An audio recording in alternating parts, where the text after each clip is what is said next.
Welcome to Test Preparation, a learning module brought to you by Presentation U, a part of Transformative Learning at the University of Kentucky.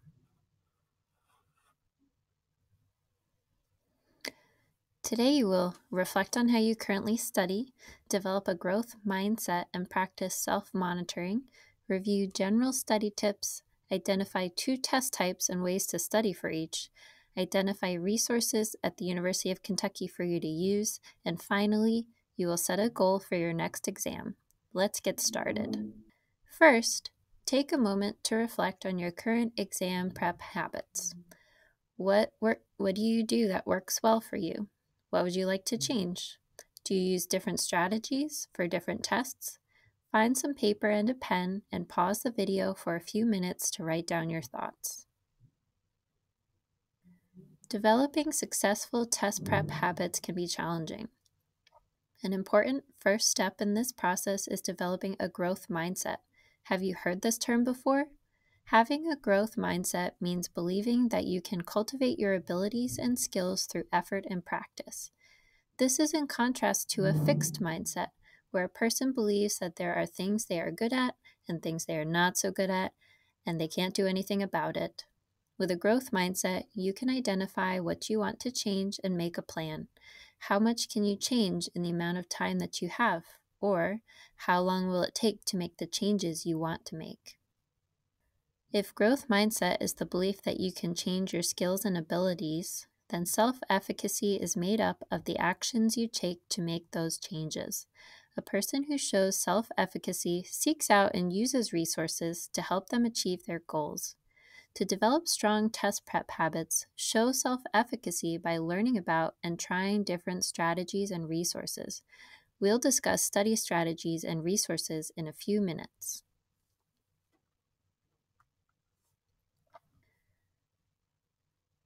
You may have already guessed from our discussion so far that self-reflection is an important part of the exam prep process. Students who monitor and regulate their own learning perform better academically. Research has proven that's true. In terms of exam prep, self-monitoring means distinguishing between material that you understand well and material that you understand less well. Self-regulating means making changes to your plans and actions according to your progress. Set goals and reflect often on your progress. Develop a system to rank how well you know a topic. For example, on your study guide, you might mark a 1 next to a topic that you definitely understand and a 4 next to something that you really need to work on. Using a system like this will help you prioritize, adjust, and make real progress. Think back on your current exam preparation habits. How do you currently monitor your understanding and progress? Pause the video and take a minute to write down your thoughts. Next, we'll delve a little deeper into test preparation strategies. As we go, practice growth mindset by making notes of strategies that you'd like to try and think about how and when you'll use them. Here we have a list of 10 general study tips. You can begin preparing in advance by practicing good study habits regularly. Attend class, take notes, ask questions, review your notes, and complete all assignments. It is also helpful to find out more about the test you'll be taking. What topics are on the test? What kinds of questions will you be asked to complete? Essay? Multiple choice? You can often find this information in your syllabus by attending class and reading all emails and announcements from your professor. When you sit down to study and prepare, begin with a detailed study schedule. Next, gather together and combine your study guide, notes, handouts, and assignments into one single guide. An excellent way to ensure that you are prepared for a test is to take a pre-test. Gather together example questions from class, your textbook, or your assignments. Don't be afraid to visit your professor or TA in office hours. They are there to help you on your way to being a successful student and test taker. Finally, don't forget to take care of yourself. Get some sleep, eat healthy food, drink plenty of water, not just coffee, and make some time to relax.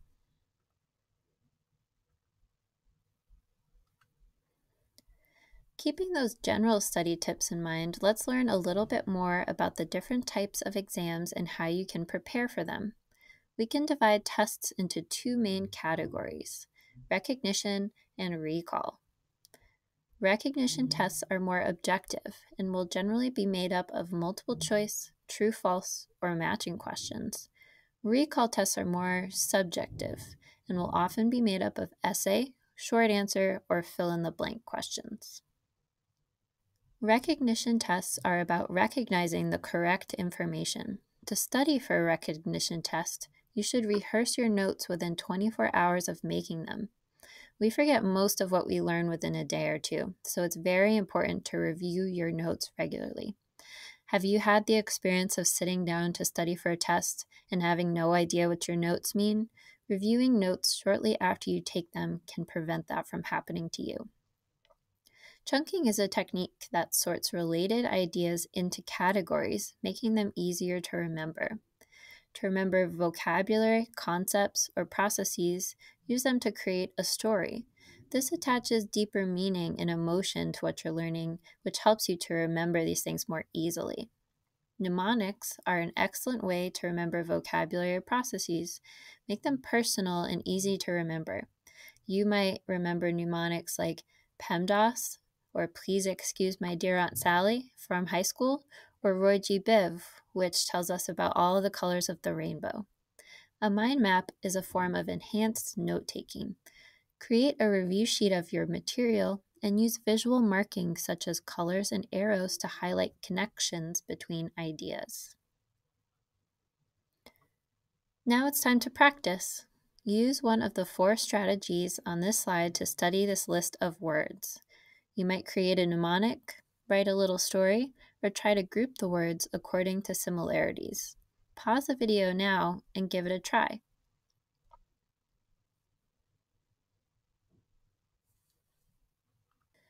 Recall tests ask you to recall the information you learned and use it to communicate ideas.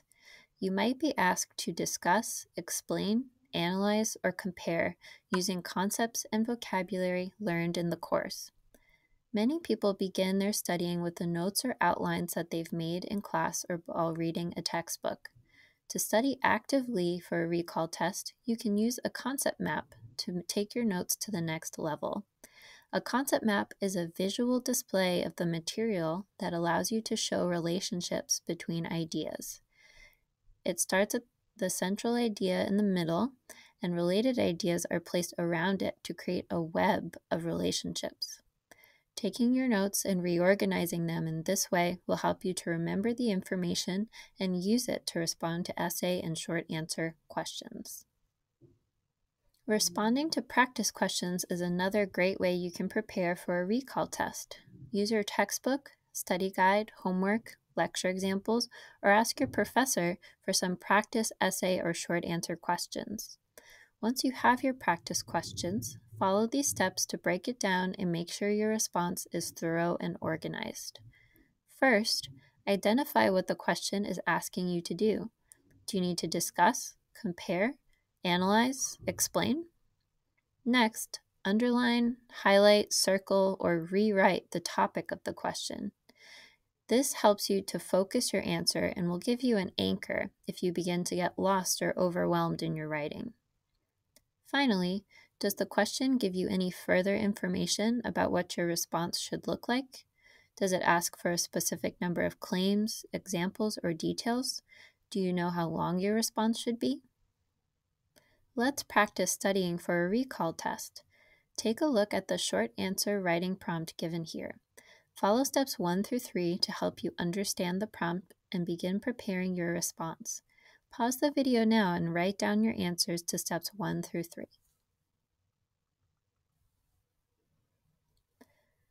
All right, now let's take a look at it together. What is this question asking you to do? It's asking you to explain and discuss. Explaining usually involves describing a process in a step-by-step manner. To discuss, you might provide specific examples or offer contrasting ideas. Next, what's the topic of this prompt? The main topic here is how you study for tests or your studying process. Finally, the prompt gives you some extra information about what to include in your response. It asks for at least 3 specific examples. Be sure to include those. Professors will sometimes assign a third type of test, take-home tests. These can be either recognition or recall tests. The tests may be more in-depth than a typical in-class exam, or they may require you to complete research. The most important thing to remember is that you should understand and follow the rules for the take-home test. Just like in-class tests, your professor will have rules for how you should complete the test.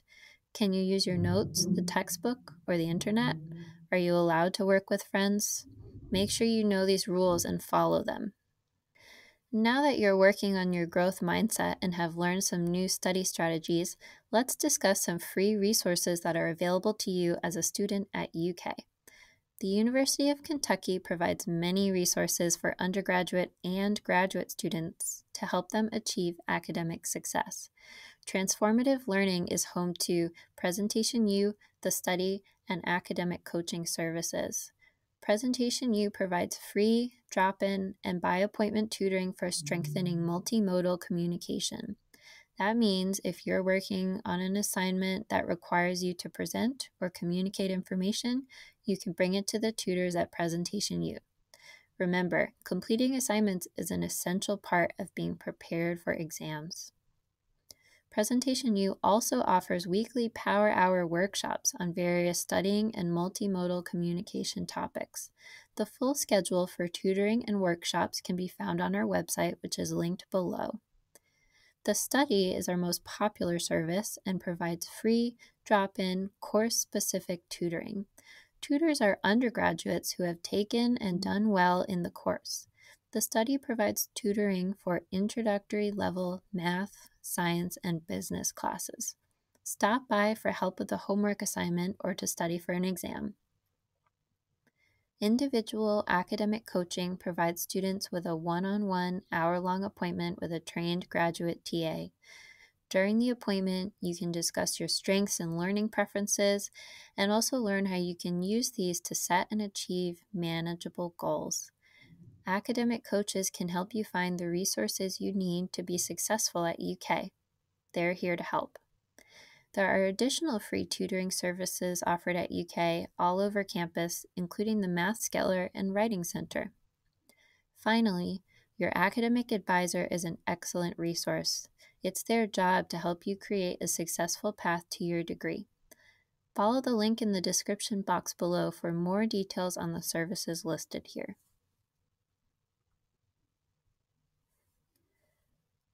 Our final step today is to begin practicing growth mindset and self-regulated learning. You'll set a goal and begin outlining the steps to take to accomplish it. First, identify the date of your next exam and set a goal for it. For example, your goal could be begin studying 1 week in advance for Chem test on the 15th. Write this goal down. Next, identify 1 or 2 resources that you can use to help you with your goal. For example, you could write down your professor's office hours or plan to visit the study for help with practice questions. Finally, identify the first step that you'll take towards your goal. Try to include one of the strategies you've learned from this module. For example, your first step could be to make an appointment with your professor, make a study schedule in your calendar, or create a pre-test using practice questions. Now that you've got a start, I really encourage you to continue thinking about this goal and write out 3 to 6 more steps that you will take towards accomplishing it. Save this paper and put it somewhere that you'll see it often. Commit to accomplishing these steps and seeking help along the way. Thank you so much for participating in this module on test preparation brought to you by Presentation U at the University of Kentucky. Good luck with your exams.